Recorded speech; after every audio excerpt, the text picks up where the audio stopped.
네, 오마이뉴스 유성혜라고 합니다. 김승원 간사님께 좀 여쭤보고 싶습니다. 앞서 질문하신 것과 연결돼서 국힘이 이제 형소법 공소기각 판결 요건이 좀 대통령 재판에 염두에 둔 거라고 계속 주장을 하는데, 네. 근데 이제 이미 있던 판례를 종문화하셨다고 했지만 어쨌든 예전에 없던 조항이 들어간 것이고 또 하필 이제 뭐 본의 아니라고 하셨는데 의장님의 어떤 연임 논란, 그러니까 발언 논란이랑 겹쳐져서 더 의심을 한다고 생각이 돼요. 근데 그래서 두 가지 질문을 드리고 싶은데 첫 번째는 대통령 사건에도 이론적으로 적용이 가능한 건 맞지 않냐는 주장에 대해서 네. 좀 설명을 해주시면 좋을 것 같고, 두 번째는 해당 문안에 뭐 중대한 위법 수사라던가 뭐 현저한 일탈 이렇게 용어가 좀 모호해서 이게 너무 해석에 맡겨져 있는 거 아니냐, 이런 부분에 대해서 좀 설명해 주시면 감사하겠습니다.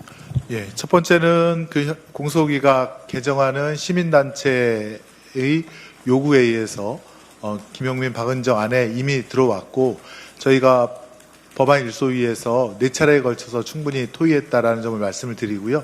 저희가 토의 당시 전혀 대통령님하고는 사건하고는 전혀 연관을 못 시킨 것이 법조인이라면 대통령은 재직 중 형사소출을 당하지 않는다라고 하는 헌법 조문이 있고, 그렇다면 그것은 재직하시는 4년 동안은 재판이 안 진행되는 것이라고 누구나 다 법조인들은 알고 있습니다.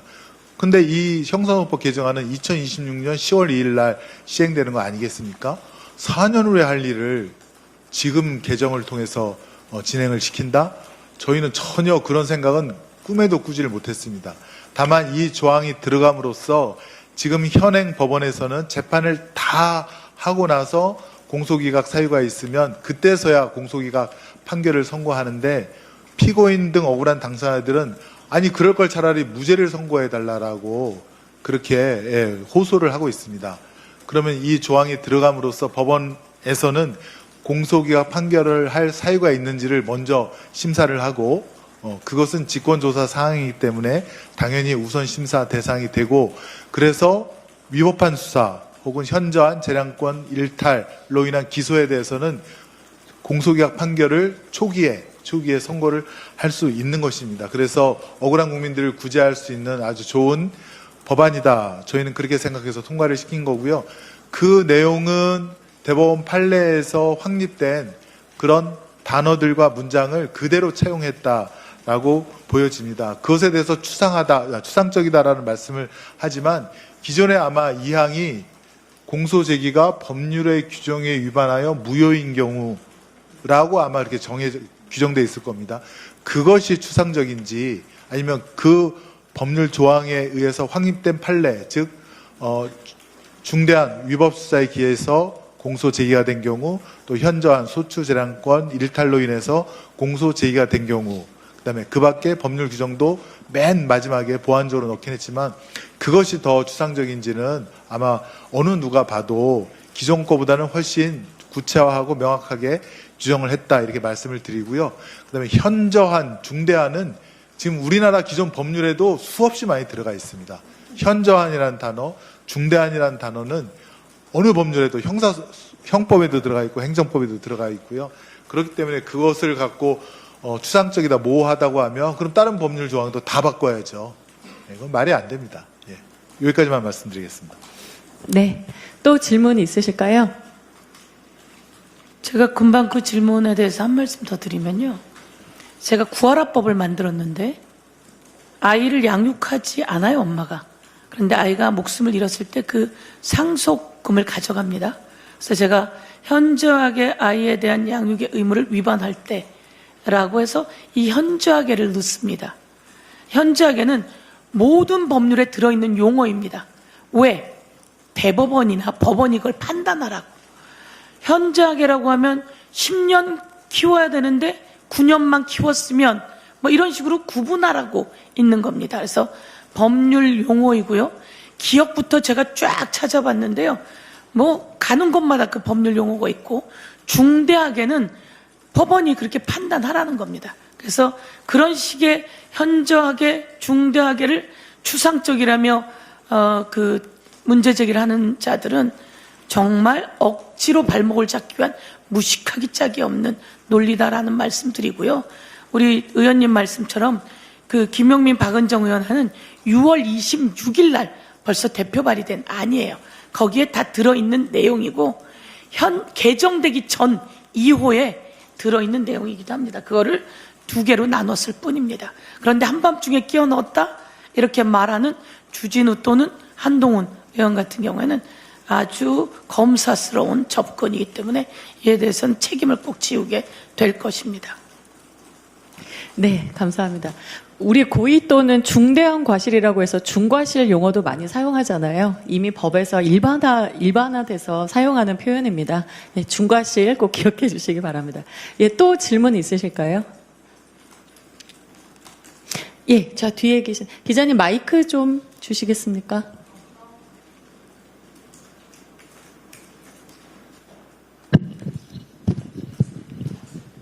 네, 질문 기회 주셔서 감사합니다. 한경닷컴 이정호 기자라고 합니다. 예, 시정조치 요구 같은 경우 이제 피해자들이 이제 검사에 위법 부당한 사항에 대해 직접 찾아서 신고를 해야 되고 고발인 이의 신청의 경우에도 필사 등의 조치가 있어도 변호인의 도움 없이는 피해 구제를 받기 어렵다는 법조계에서 지적도 있었는데 이로 인해서 이제 야권에서는 좀 사법의 민영화라는 주장도 하는 것 같습니다. 그래서 이런 주장에 대해서 좀 어떻게 보시는지 궁금합니다. 제가 좀 말씀을 드리겠습니다. 우선 예컨대 고발장이 접수가 되면 수사기관에서는 당사자에게 권리구제 안내를 합니다. 그 권리구제 안내 내용 중에 이제 시정조치가 들어가 있는데요. 그 시정조치는 예컨대 수사 과정 중에 인권 침해를 받거나 혹은 법령에 위반한 수사인 경우에는 이렇게 권리구제를 받을 수 있다라고 되어 있습니다. 그러면 수사 과정에 그런 침해를 받았다고 하는 당사자는 검사에게 신고를 할 수가 있고요. 그 신고를 받은 검사는 사법경찰관에게 그 시정조치에 대해서 기록을 등본을 받아서 검토를 하고 시정조치를 요구할 수 있고 또 시정조치 요구가 미진하면 사건을 아까 말씀드렸듯이 송치 사건을 갖고 오라 그래갖고 사건을 갖고 와서 다른 상급 수사관서나 다른 수사기관에 이첩을 할 수가 있게 됩니다. 이렇게 안내 제도에 의해서 하는 것이고 또 그 과정에서 검사와도 사실 확인 등을 할 수 있기 때문에 결국에는 검사에 의해서 이루어질 것이라서 형사사법의 민영화는 아니다. 이렇게 말씀을 드리고요. 그 다음에 이의 신청 역시 마찬가지입니다.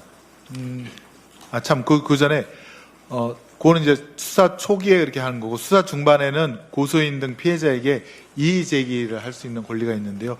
6개월 이상 처리가 지연되거나 혹은 법령을 위반해서 고소인 등의 피해자 등의 권리를 침해하게 된 때에는 당사자가 그런 것도 안내가 역시 통지가 됩니다. 수사 단계마다 통지가 되는데 당사자가 이의 제기를 통해서 그 사건을 다른 상급 수사관서나 다른 수사기관에 보낼 수 있게 그렇게 조치가 되어 있습니다. 그것도 역시 검사가 그 중간에서 할 수 있는 것이기 때문에 역시 형사사법의 민영화는 아니다.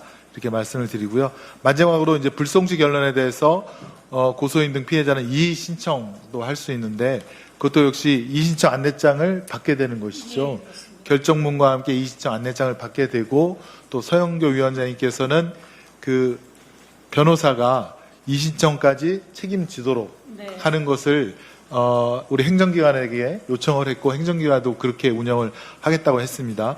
그다음에 이의 신청을 쓸 수 있도록 수사 기록에 대해서 이제 열람 등사를 할 수 있도록 되어 있고요. 어쨌건 그것도 변호인이라 국선 변호인의 도움을 받아서 이의 신청을 하게 되고 그 이의 신청을 받은 그러면 검사죠.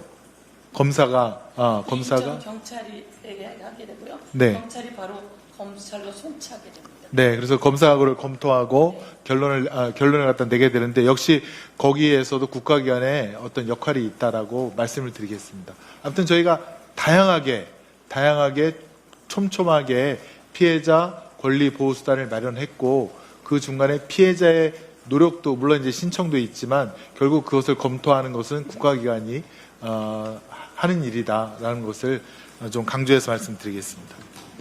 제가 한 말씀만 드리면 이게 이의 신청서입니다. 왜냐하면 저도 이번에 법사위를 하면서 이의 신청을 제가 해본 적이 없어서 그렇게 이야기하더라고요.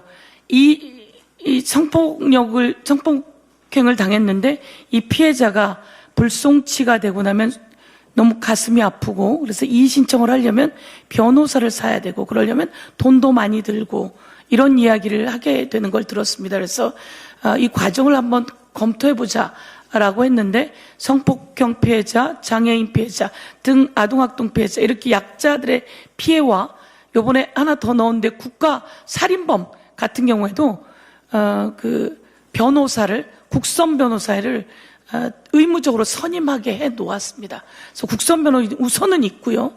그리고 요거는 이의신청서라고 하는 서식인데요. 불송치할 때 이 서식을 그냥 붙여서 보냅니다.